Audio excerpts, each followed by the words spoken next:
Islam has some incredibly odd teachings, and I'm putting that mildly.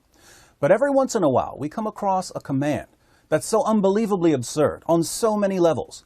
We can only wonder why Muhammad wasn't laughed out of Arabia when he delivered it to his followers. Take, for instance, Muhammad's solution to the following problem. Suppose a man and a woman, who aren't married to each other, need to be alone together for some reason. Perhaps the man is a household servant and the woman's husband goes away on business trips. How are the man and the woman, who aren't married to each other, supposed to avoid having sex? This problem was actually brought to Muhammad, and Allah himself provided the solution. Allah, in his timeless wisdom, revealed in the Quran that in order to prevent any sort of illicit sexual encounter, the woman should breastfeed the grown man 10 times. This will technically make the woman the man's foster mother, so they won't be tempted to have sex. Now, if you're thinking to yourself, 10 breastfeedings, that's too much, don't worry, Allah has got you covered. Even though the Quran is supposedly Allah's eternal word, Allah eventually changed his eternal mind about the need for 10 breastfeedings. 5, it turns out, is quite sufficient. Sahih Muslim, 3598.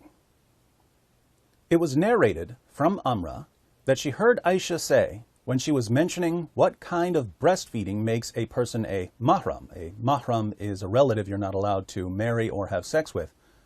10 definite breastfeedings were revealed in the Quran, then 5 definite breastfeedings were revealed too. Notice that Aisha says these verses were revealed in the Quran. Let's read another. Sahih Muslim, 3597. It was narrated that Aisha said, among the things that were revealed of the Quran was that 10 definite breastfeedings make a person a mahram.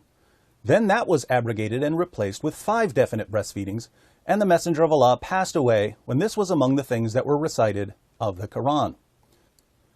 So Allah revealed 2 Quran verses about breastfeeding adults. One verse requiring 10 breastfeedings, which was later abrogated by a second verse requiring 5 breastfeedings. Aisha specifically says that this was among the things that were recited of the Quran when Muhammad died. But you can read the Quran we have today until your brain falls out, and you won't find either of these verses. So what happened to them? Well, Aisha tells us what happened to the first verse in Sunan ibn Majah, 1944. It was narrated that Aisha said, the verse of stoning and of breastfeeding an adult 10 times was revealed, and the paper was with me under my pillow. When the Messenger of Allah died, we were preoccupied with his death, and a tame sheep came in and ate it. The 7th century version of the dog ate my homework was apparently a sheep ate my Quran verses. That explains the disappearance of the verse requiring 10 breastfeedings, but the other verse commanding 5 breastfeedings isn't in the Quran either. So we can only conclude that both verses on breastfeeding adults were eaten by Aisha's sheep. Now, was this a mere accident, or was there something more sinister afoot? Let's see if we can solve the mystery of the missing verses. The case begins with a woman named Sahla. Sahih Muslim, 3600. It was narrated that Aisha said, Sahla bint Suhail came to the Prophet and said, O Messenger of Allah, I see signs of displeasure on the face of Abu Hudayfa, that was her husband, when Salim, who was his ally, comes in. The Prophet said, breastfeed him. She said, how can I breastfeed him? He is a grown man. The Messenger of Allah smiled and said, I know that he is a grown man. Creepiest smile ever. So Sahla's husband was concerned about this grown man being around his wife, and Muhammad's response was that she needed to put her breasts in the man's mouth repeatedly. Interestingly, Sahla did exactly what Muhammad and Allah commanded. She put her breasts in Salim's mouth so that he could suck on them over and over again. And this calmed her husband down. Why? Because he trusted Muhammad. Well, Muhammad and Allah say that if I just let this man suck on my wife's breast a bunch of times, I don't need to worry about what they do when I'm gone for the weekend. I feel so much better now that her nipples are in this guy's mouth. Anyone else want to hang out with my wife while I'm out of town? Come on over. Breasts for everyone, Allahu Akbar. For a while at least, Muhammad's wives were on board with Allah's views on breastfeeding adults. When Muhammad's wife Hafsa wanted to spend time with a man, she would send the man to her sister to be breastfed. We read in Malik's Muwatta, chapter 30, section 1, number 8. Hafsa, al-Mu'minin, mother of the believers, sent Asim ibn Abdullah ibn Sa'd to her sister Fatima bint Umar ibn al-Khattab for her to suckle him 10 times so that he could come in to see her. She did it, so he used to come in to see her. Hafsa couldn't breastfeed Asim because she didn't have children, so she had her sister breastfeed him 10 times, which transformed him into Hafsa's foster nephew. Eventually, however, most of Muhammad's wives, including Hafsa, became disgruntled over the practice. After retelling the story about Muhammad ordering Abu Hudayfa's wife to breastfeed a grown man, Malik's Muwatta, chapter 30, section 2, number 12, continues with this. Aisha, al-Mu'minin, mother of the believers, took that as a precedent for whatever men she wanted to be able to come to see her. She ordered her sister, Kulthum bint Abi Bakr as-Siddiq, and the daughters of her brother to give milk to whichever men she wanted to be able to come in to see her. The rest of the wives of the Prophet refused to let anyone come into them by such nursing. They said, "No, by Allah, we think that what the Messenger of Allah ordered Sahla bint Suhail to do was only by an indulgence concerning the nursing of Salim alone. No, by Allah, no one will come in upon us by such nursing." We find the same thing in Sahih Muslim 3605, where Muhammad's wife, Salama, declares, "The other wives of the Prophet used to refuse to admit anyone on the basis of that breastfeeding of a grown-up. They said to Aisha, 'By Allah, we think that this is a concession which the Messenger of Allah granted only in the case of Salim. No one will enter upon us or see us on the basis of this type of breastfeeding.'" So Muhammad's wives were claiming that the command to breastfeed adults only applied to Abu Hudayfa's wife in the case of Salim. This explanation obviously doesn't work for 3 reasons. 1, there were 2 Quran verses about breastfeeding adults. Whichever verse was meant for Abu Hudayfa's wife, what was the other verse for? 2, we know that Abu Hudayfa's wife was told to breastfeed Salim 5 times. So the situation with Abu Hudayfa arose after the verse requiring 10 breastfeedings had been abrogated. The verse requiring 10 breastfeedings therefore couldn't have been revealed about Abu Hudayfa's wife.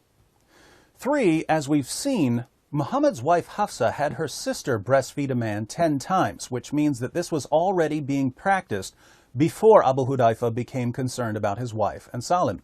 So there's no way the commands to breastfeed adults only applied in one specific case, and Muhammad's wives knew this.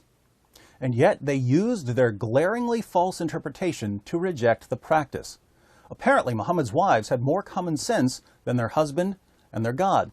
They realized how silly it was for grown women to put their bare breasts into the mouths of grown men in an attempt to avoid sexual tension.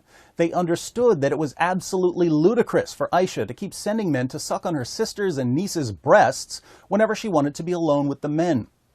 And surprise, surprise, the verses commanding this practice, a practice Muhammad's wives found revolting, came up missing after he died. Someone conveniently left the sheep gate open. There are only 2 real possibilities here. Either Aisha remained faithful in her desire to preserve the Quran, and Muhammad's other wives conspired to send hungry sheep into Aisha's house to rid the world of one of history's most ridiculous teachings. Or, since Aisha had the only written copy of the verses, Muhammad's other wives may have eventually persuaded her to destroy them. I favor the latter explanation. While it's clear that Aisha initially approved of Allah's command to breastfeed adults, she was also very young and under the influence of Muhammad. When Muhammad died, Aisha was 18 years old, and by this time she had presumably learned that if a woman wants to avoid sexual tension, it's a good idea to keep her breasts out of men's mouths. But there's another piece of evidence that supports Aisha's involvement in the Sheepgate conspiracy. The sheep didn't just eat the Quran verses on breastfeeding adults. It also ate the Quran verse on stoning adulteresses. Aisha was once accused of adultery, and if Muhammad hadn't received a special revelation proclaiming her innocence, she could have been stoned to death. The accusation of adultery was one of the reasons she became so careful about having her sister and nieces help her follow the breastfeeding rule. She was trying to protect herself. We don't need Sherlock Holmes to uncover Aisha's fear of the verse of stoning. And her sheep ate the only copy. Coincidence? No. Conspiracy. The verses on breastfeeding an adult, along with the verse of stoning, fell victim to one of history's least common means of malice: death by sheep. For you Muslims who are watching, here are 10 takeaways. First, Muhammad's wives knew more about human nature than Allah did. So Muhammad's wives were greater in knowledge than Allah. Second, in the Quran, Surah 15, verse 9, Allah promises to protect the Quran from corruption. And yet Muhammad's wives were able to destroy verses of the Quran. So Muhammad's wives were greater in power than Allah. So was the sheep. Your God couldn't protect the Quran from a sheep. Third, Muhammad's wives had the courage to remove this awful teaching from the Quran. So they were greater in goodness than Allah. Question: if Muhammad's wives were greater in knowledge, power, and goodness than Allah, why are you worshiping Allah? Fourth, if Muhammad's wives were willing to deliberately destroy verses of the Quran, it seems that they may have recognized that they were married to a false prophet. Unfortunately for them, since the penalty for leaving Islam is death, they had to keep quiet about their apostasy. Fifth, many Muslims today don't believe in the doctrine of abrogation, the doctrine that some Quran verses abrogate or cancel other Quran verses. And yet your most trusted sources are filled with examples of Quran verses abrogating other Quran verses. Why do modern Muslim beliefs so frequently contradict orthodox Islamic doctrine? Sixth, you believe that the Quran is an eternal tablet in heaven. But notice that this eternal tablet is incoherent. One verse of the eternal Quran says that 10 breastfeedings are required to make a man a mahram. Another verse of the eternal Quran says that 5 breastfeedings are required to make a man a mahram. The Quran is eternally incoherent. Seventh, the Quran you read today is different from the eternal Quran. Which one's better? Eighth, your Muslim leaders tell you that the Quran has been perfectly preserved, even though they've read the same sources I keep quoting to you. Your leaders know that, according to your most trusted sources, entire chapters of the Quran were lost. Large passages of the Quran were lost. Verses were lost. Phrases were lost. And yet they tell you that the Quran has been perfectly preserved right down to the letter from the time it was revealed to Muhammad. They tell you this because it gives you confidence in the Quran. But your confidence is based on deception. Ninth, if your leaders keep lying to you about the history of the Quran, what else are they lying to you about? 10th, if your leaders are the ones who are lying to you, and I'm the one who's telling you the truth, why do you get mad at me? For more on changes in the text of the Quran, click on A Brief History of the Quran. If you'd like to see me solve another Islamic mystery, click on Who Killed Muhammad?